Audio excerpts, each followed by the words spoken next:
What is happening in Puerto Rico since the storm made landfall on September 20th? Hurricane Maria has wreaked havoc on the island, causing a level of widespread destruction and disorganization paralleled by few storms in American history. Almost 2 weeks after the storm abated, most of the island's residents still lack access to electricity and clean water. From a meteorological standpoint, Maria was nearly a worst-case scenario for the territory. The center of a huge, nearly Category 5 hurricane made a direct hit on Puerto Rico, lashing the island with wind and rain for longer than 30 hours. It was as if a 50 to 60-mile wide tornado raged across Puerto Rico, like a buzzsaw. Jeff Weber, a meteorologist at the National Center for Atmospheric Research, has told Vox. Maria has many elements of a catastrophic event, and not just a disaster, says Tricia Wachtendorf, a professor of sociology at the University of Delaware who studies disaster relief. Catastrophic events are rarer than disasters, and they tend to wipe out infrastructure over a large swath of land. Most, if not all, of the built environment is destroyed in a catastrophe, Wachtendorf told me. It's very difficult to navigate the impact zone, to know which roads are open, and to know what to detour around. It's extremely difficult to preposition supplies, because if you have any supplies prepositioned they might have been destroyed. You have local officials that are unable to take their usual roles on, she said. This renders Maria a different class of disaster than Hurricanes Irma and Harvey, both of which left much of the nearby infrastructure standing.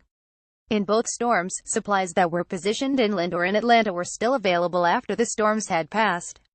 But were the bad effects of Hurricane Maria made worse by a slow federal response? Democrats and other critics have implicated President Donald Trump's dawdling response to the hurricane. He did not hold a Situation Room meeting on the disaster until 6 days after landfall, in the low quality of the relief effort.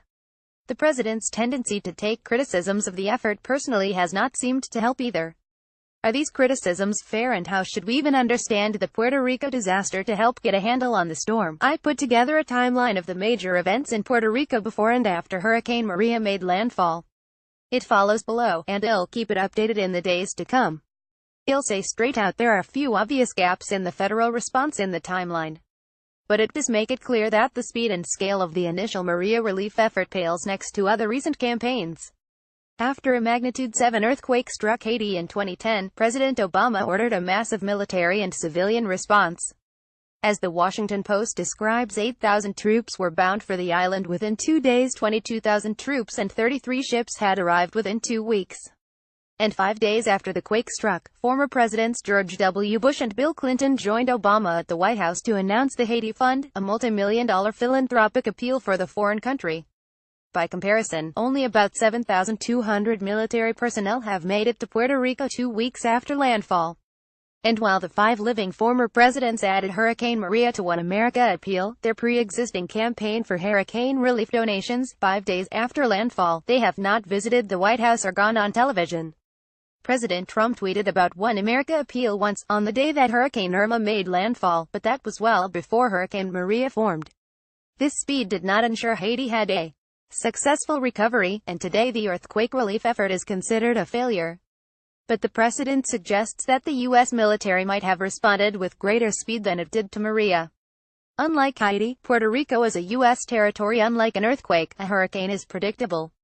The National Weather Service first warned that Maria could strike the island as a dangerous major hurricane more than 3 weeks ago. Likewise, the first public call to mobilize the USNS Comfort, the only U.S. Navy hospital ship on the East Coast, came from Hillary Clinton on Sunday, September 24, 4 days after landfall. The Comfort was not deployed until Tuesday, September 26, 6 days after landfall, did not leave port until Thursday, September 28, more than a week after landfall, and did not reach Puerto Rico until Tuesday, October 3, 11 days after Maria hit the island.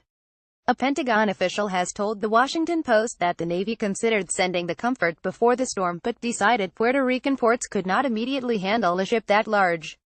Below is a timeline of the events of Hurricane Maria and its aftermath. Wednesday, September 6, the eye of Hurricane Irma, then a powerful Category 5 storm, skirts north of San Juan. Puerto Rico experiences a deluge and 100-mile-per-hour gusts, but it avoids the worst of the storm's effects. Irma kills 4 people. It cuts off power to about 2/3 of the island's electricity customers, and about 34% of its population loses access to clean water. Wednesday, September 13, 7 days before landfall, a trough of low pressure, moving west to east, develops in the tropical Atlantic. The National Hurricane Center believes it will strengthen in the days to come, as there's plenty of ocean heat for the cyclone to suck up, and little wind to tear it apart.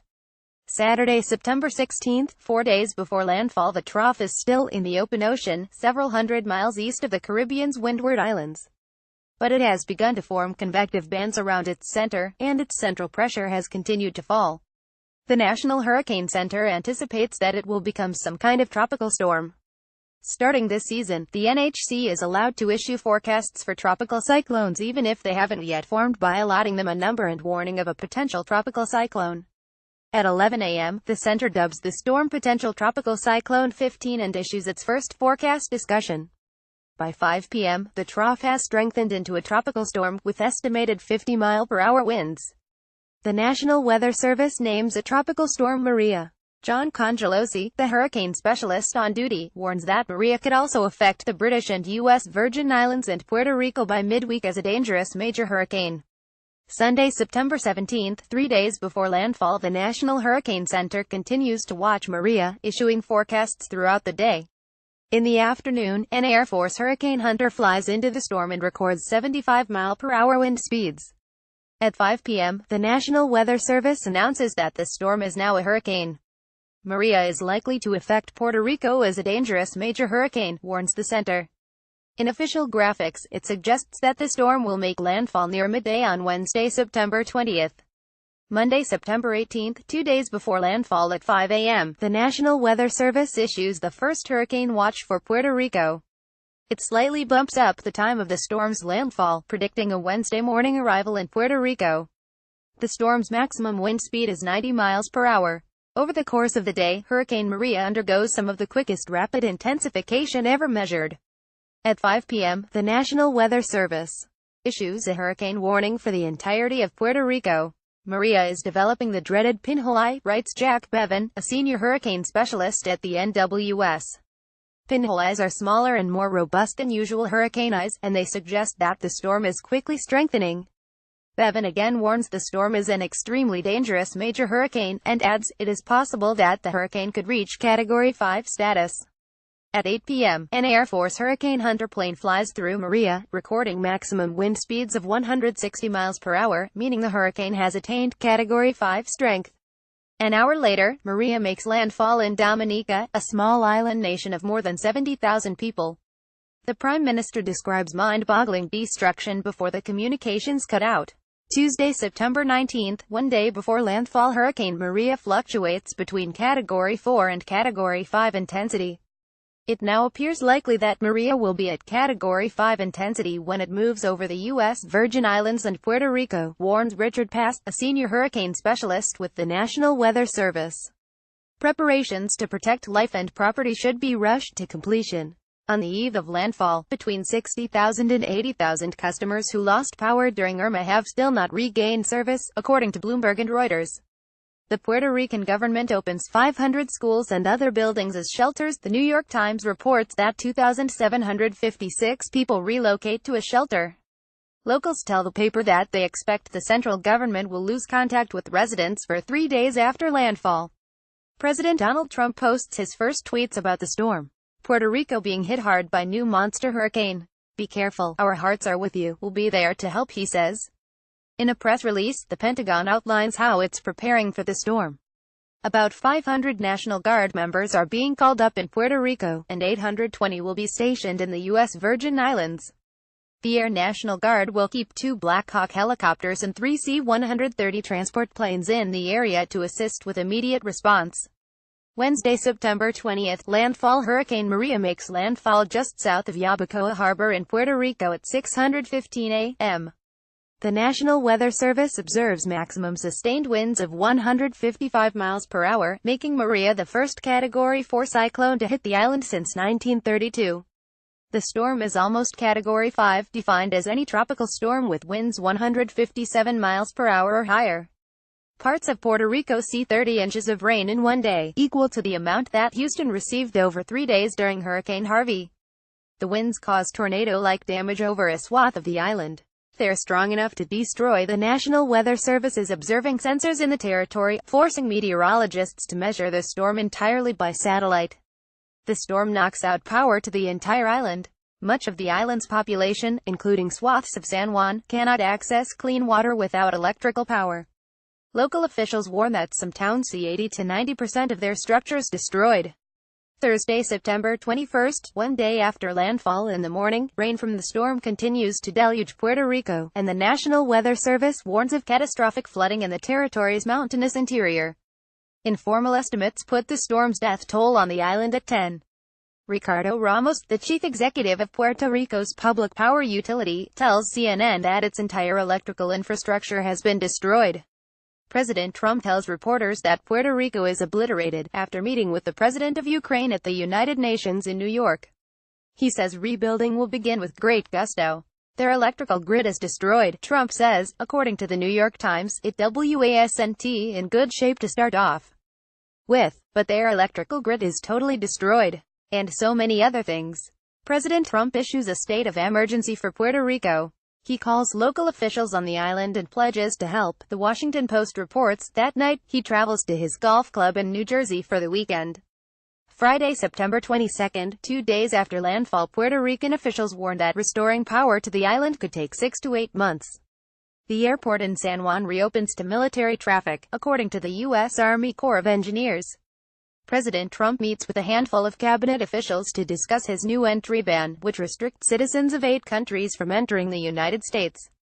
At the meeting, he speaks briefly about Puerto Rico with Acting Homeland Security Secretary Elaine Duke, according to the Washington Post. In the evening, President Trump holds a political rally in Alabama to promote Luther Strange, a candidate in the Republican primary for the U.S. Senate seat vacated by Attorney General Jeff Sessions. The president says that NFL owners should fire players who protest on the field, which dominates headlines that weekend. He does not mention Puerto Rico during this speech. He returns to New Jersey that night. Saturday, September 23rd, 3 days after landfall, the main port in San Juan reopens. 1.6 million gallons of water, 23,000 cots, and dozens of generators arrive on 11 ships, according to the Associated Press. In news reports, it becomes clear that the island's entire communications infrastructure has been knocked out.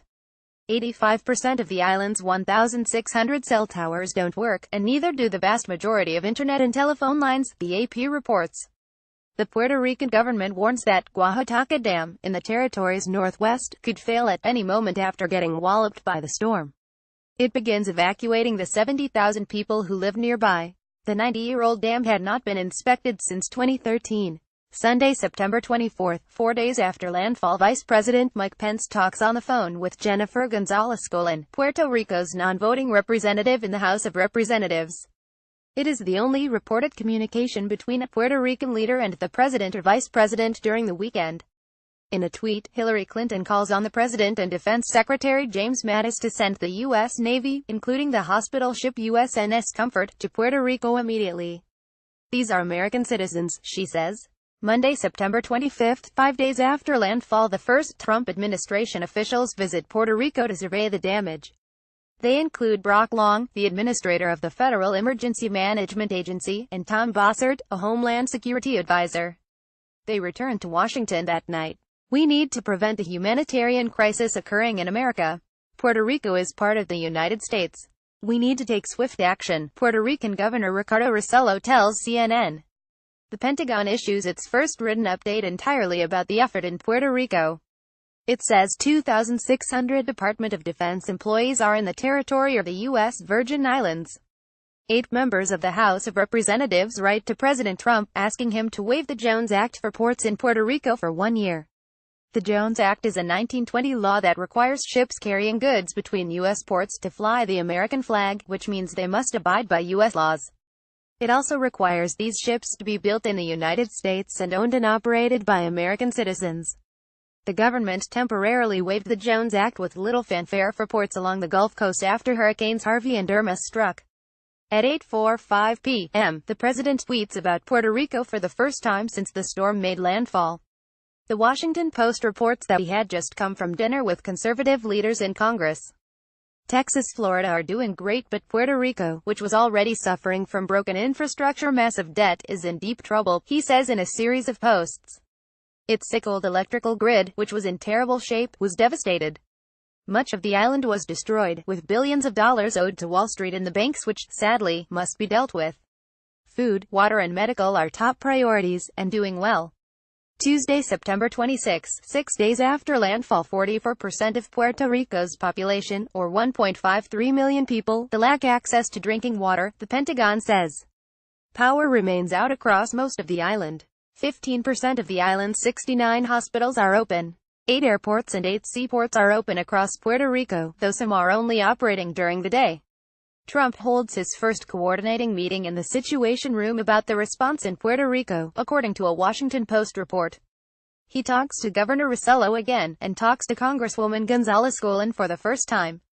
There will be a humanitarian crisis. There will be a massive exodus to the United States, says Rossello. He implores Congress to pass an immediate bill offering help commensurate to the scale of the disaster. The U.S. Army Corps of Engineers inspects the Guajataca Dam and finds that it is intact but will need reinforcement. The Florida Senators, Marco Rubio, a Republican, and Bill Nelson, a Democrat, write to Trump urging additional federal assistance for Puerto Rico. This is a life-threatening situation, they write, warning of millions without power, communications, and water. Adam Smith, the ranking Democratic member on the House Armed Services Committee, says that the Pentagon must establish a coordinated military effort led by a 3-star general. The Department of Defense has taken similar steps after Hurricane Katrina and after Typhoon Haiyan struck the Philippines in 2013. The U.S. Navy announces the deployment of the USNS Comfort, a hospital ship based in Norfolk, Virginia, to Puerto Rico. FEMA warns that the Comfort must take on emergency staff, and that it may take another week for the ship to be ready to leave port. The Pentagon also announces it's tasking 9 additional cargo aircraft with Puerto Rican relief, and 7 additional cargo planes with disaster response in the U.S. Virgin Islands. Wednesday, September 27, 7 days after landfall, the Puerto Rican government announces that 16 people have lost their lives in the storm. It does not update the official death toll for another 6 days. At the White House, President Trump is asked if he is planning to waive the Jones Act for Puerto Rico. "We're thinking about that," he tells reporters. "But we have a lot of shippers and a lot of people that work in the shipping industry that don't want the Jones Act lifted, and we have a lot of ships out there right now." The port of Mayagüez reopens for daylight operations, says the Pentagon.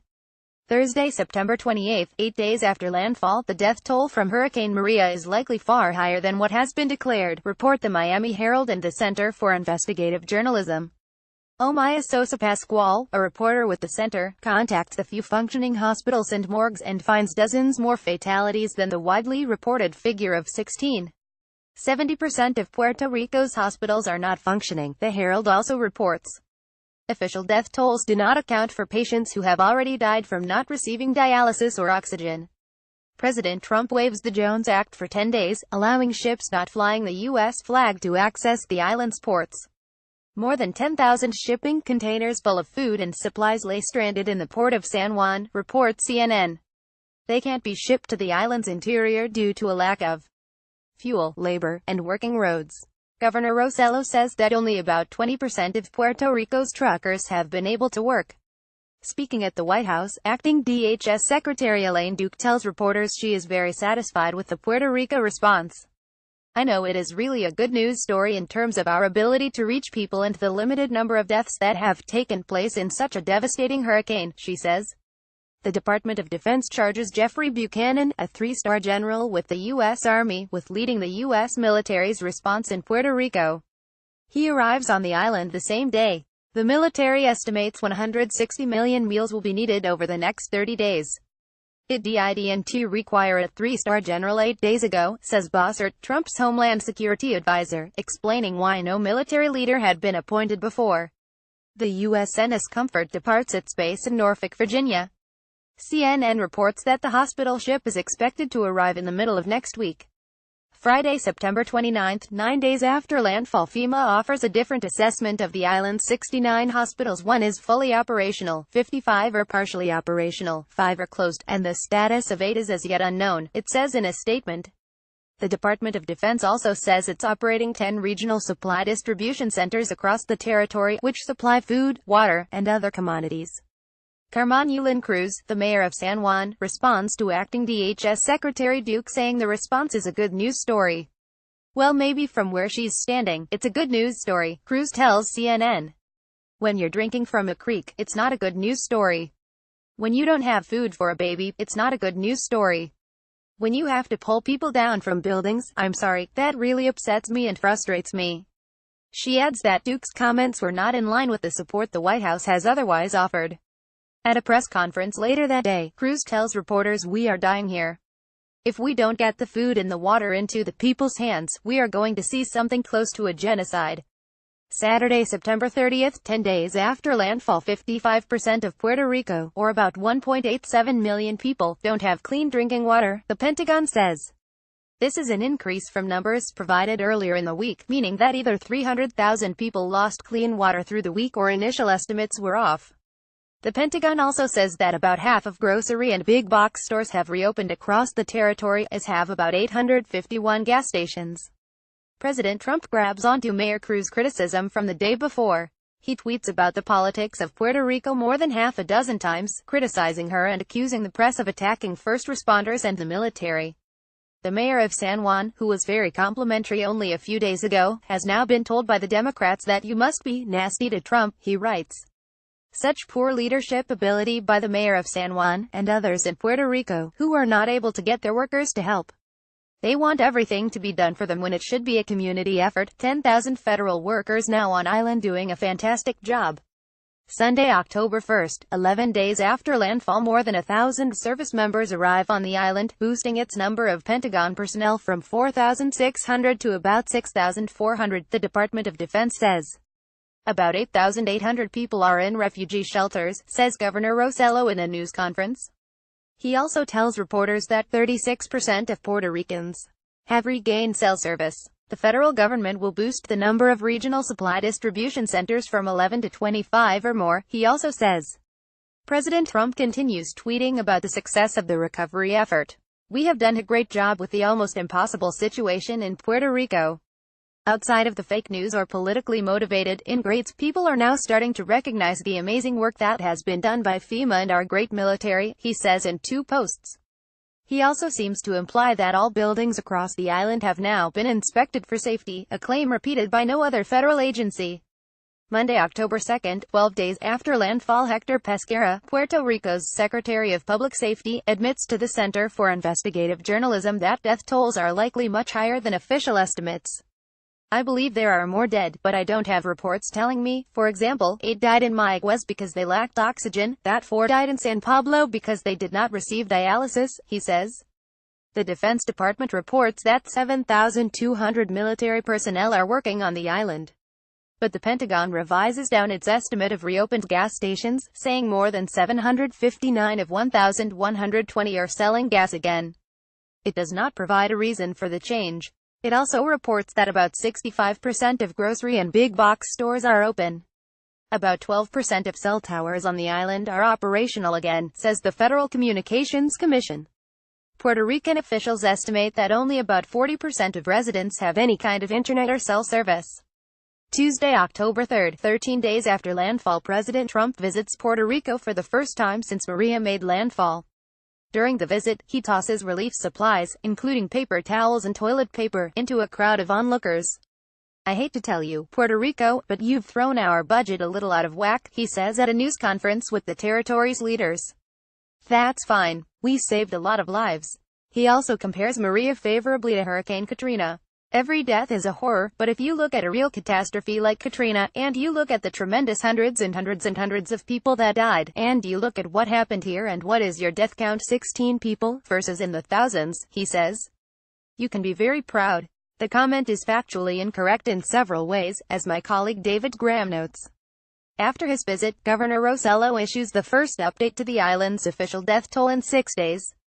Hurricane Maria killed 34 people in Puerto Rico, he says. At 10 a.m., the USNS Comfort arrives in Puerto Rico. The Defense Department reports that 9,000 military personnel are now on the island.